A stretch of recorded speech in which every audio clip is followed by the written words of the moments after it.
وہ تمہارے لیے بہتر ہے، اس سے روحانی ترقی ہوگی۔ کہ آپ کوئی انتقام لے سکتے تھے، آپ نے نہیں لیا، معاف کر دیا، روحانی ترقی۔ لیکن دوسری طرف اس میں ایک اندیشہ ہے کہ اس کو کچھ اور شرارت کرنے کی ہمت اس کی بندھے گی۔ ایک شخص نے آج آپ کو تھپڑ مارا ہے، جوابی تھپڑ رسید ہو گیا ہے، تو آگے کے لیے ہوش ہو جائے گی، اور نہیں تو پھر ہو سکتا ہے کل کسی اور کو مارے۔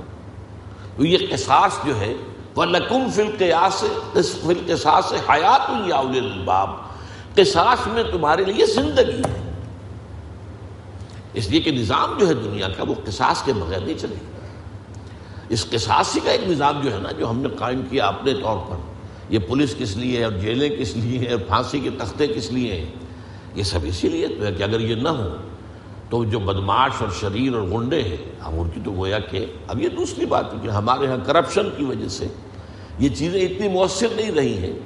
لیکن بہرحال نظام تو اسی لیے بنایا گیا نا، ہر دنیا کی ہر جگہ پر یہ نظام موجود ہے۔ تو قصاص اور انتقام دونوں چیزیں جو ہے آپ کے لیے آپشن ہے، لیکن یہ ہے کہ اتنا غصہ اس شخص پر نہیں آئے گا جس نے یہ کام کیا ہے آپ کے سے۔ ذاتی طور پر اس کے خلاف غصہ اس وقت آتا ہے جب آپ یہ سمجھیں اس نے اپنی مرضی سے کیا ہے، نہیں، یہ تو اللہ تعالیٰ کی طرف سے آنا ہی تھا، لیکن بہرحال اس نے کیا ہے تو آپ اس سے انتقام لینے میں حق بجانب ہوں گے، اور انتقام کے اندر جو ہے وہ دنیا کا نظام ہے۔ میں ایک اس کا واقعہ سنایا کرتا ہوں، واقعہ ہے یا کہانی سمجھ لیجیے، کہ ایک شخص درویش جا رہا تھا کہتے ہوئے جو رب کرے سو ہو، جو رب کرے سو ہو۔ ایک شخص نے اٹھا کے اسے پتھر مار سر پر لگ گئے، اس نے پلٹ کر دیکھا، اب اس نے یہ کہا پتھر مارنے والے نے، جو رب کرے سو ہو، مجھے کیا دیکھ رہے ہو؟ تو اس درویش نے کہا کہ مجھے تو پتھر لگا ہے اللہ کے مارنے سے، لیکن میں دیکھ رہا تھا بیچ میں منہ کالا کس کا ہو گیا؟ تم نے اپنے لیے جو ہے جو بھی قسم کیا ہے، کمائی کی ہے، وہ میں دیکھ رہا ہوں کہ وہ کون ہے کہ جس نے اپنے لیے یہ اللہ کا غصہ، اللہ کا عذاب کمایا ہے۔ باقی ہے کہ اللہ چاہتا تو تم لاکھ کوشش کرتے، وہ پتھر مجھے نہ لگتا، تمہارا نشانہ خطا ہو جاتا، تو مجھے لگا ہے اللہ کے فیصلے سے، یہ میں مانتا ہوں۔ لیکن یہ کہ بہرحال درمیان میں کوئی شخص کوئی ذریعہ بن گیا ہے، تو اس کے بارے میں نے آپ سے عرض کیا کہ اس دنیا کے اندر یہ تقدیر جو ہے آپ کو سکون دیتی ہے، اسی طریقے سے خوف سے نجات دلاتی ہے۔ کوئی چیز پیش نہیں آ سکتی جب تک کہ اللہ کا اذن نہ ہو۔ چنانچہ سورہ توبہ میں جو میں نے آج آپ کو سنائی کہ انتہائی شدید ناموافق حالات تھے، شدید گرمی کا موسم تھا، جبکہ حضور نے غزوہ تبوک کا ارادہ کیا اور اعلان کر دیا کہ ہم جا رہے ہیں سلطنت روما کے ساتھ ٹکراؤ کے لیے، ورنہ اس سے پہلے کبھی آپ نے اعلان عام نہیں کیا تھا، اور نفیر عام کہ تمام مسلمان چلے۔ چنانچہ آپ کی حیات دنیاوی کا سب سے بڑا لشکر 30,000 کا لشکر تھا کہ جو آپ کے جلو میں تھا۔ صورت کیا تھی کہ قحط کا عالم تھا، اب کھجور کی فصل تیار تھی، اور اگر سب لوگ چلے جائیں تو اتارے گا کون فصل، اور فصل تو خراب ہو جائے گی، درختوں کے اوپر گل سڑ جائے گی۔ ظاہر بات ہے کہ یہ عورتوں کے کرنے کا کام تو نہیں، کھجور کے اوپر سے درخت کے اوپر چڑھ کر فصل اتارنا آسان کام تو نہیں۔ ان حالات میں شدید ترین امتحان ہو گیا صحابہ، اور منافقین نے یہ کہا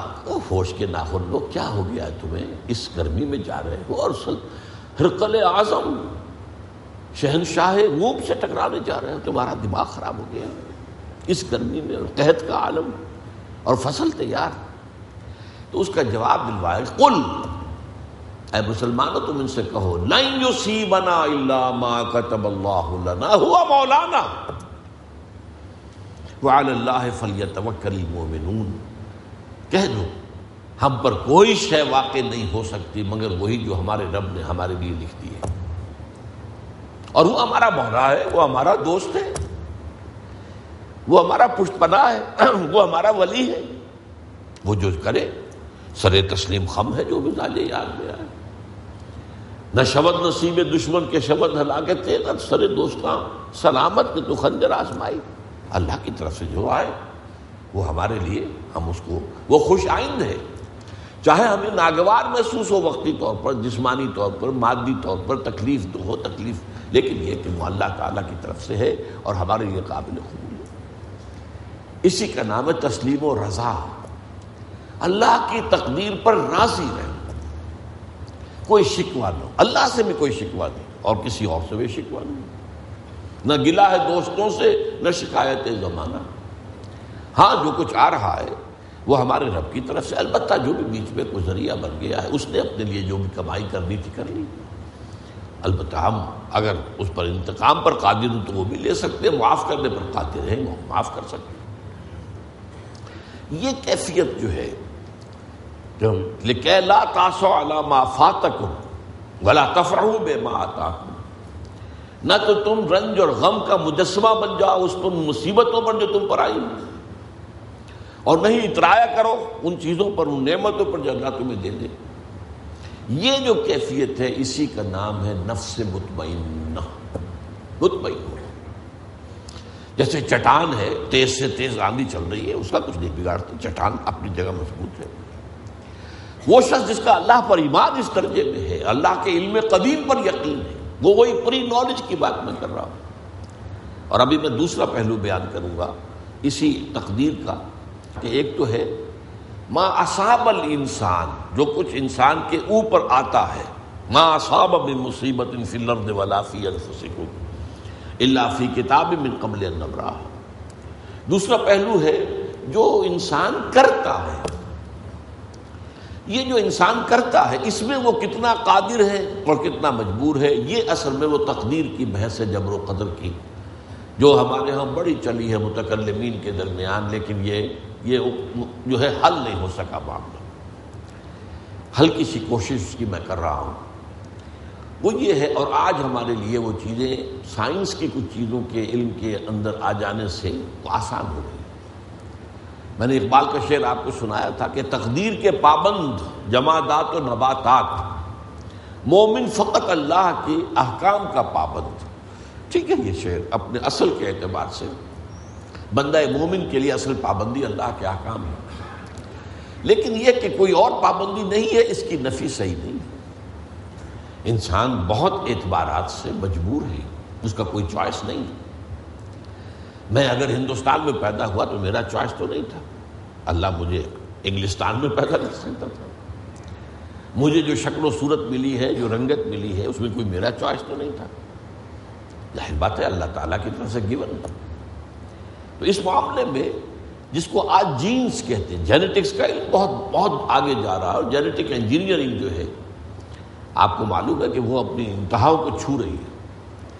تو جو جینز کے اندر ہے، ظاہر بات ہے کہ وہ گیون ہے میرے لیے، میں اس سے باہر تو نہیں نکل سکتا۔ One can not outgrow his skin, جیسے ہم کہتے ہیں کہ آپ اپنی کھلڑی سے باہر تو نہیں آ سکتے۔ فربا ہو جائیں، ہوتے چلے جائیں تو کھال بھی پھیلتی چلی جائے گی، آپ کھال سے باہر تو نہیں نکلیں گے۔ تو یہ جینز، اور نمبر 2، بالکل زندگی کے ابتدائی دور میں ماں کی گود میں اور گھر کے ابتدائی ماحول میں جو اثرات مترتب ہوتے ہیں نفسیاتی طور پر، یہ مستقل ہوتے ہیں۔ ان دونوں کو ضرب دے دیجئے تو جینیٹک جو بھی آپ کی وراثت اور جو ماحول کے اثرات ہیں، اس سے ایک شاکلہ وجود میں آتا ہے۔ یہ لفظ میں نے پچھلی مرتبہ بھی آپ کو سمجھایا تھا، شکل دینے والی شے، شاکلہ، اور یہ ہمارے مستری لوگ استعمال کرتے ہیں اس کو۔ پیٹرن، آپ کو کوئی دھات ڈھال کر کوئی شے بنانی ہے، پہلے اس کا سانچہ بنائیں گے، سانچے سے اندر سے دھات جو ہے ادھر ادھر تو نہیں جائے گی، اس سانچے کے مطابق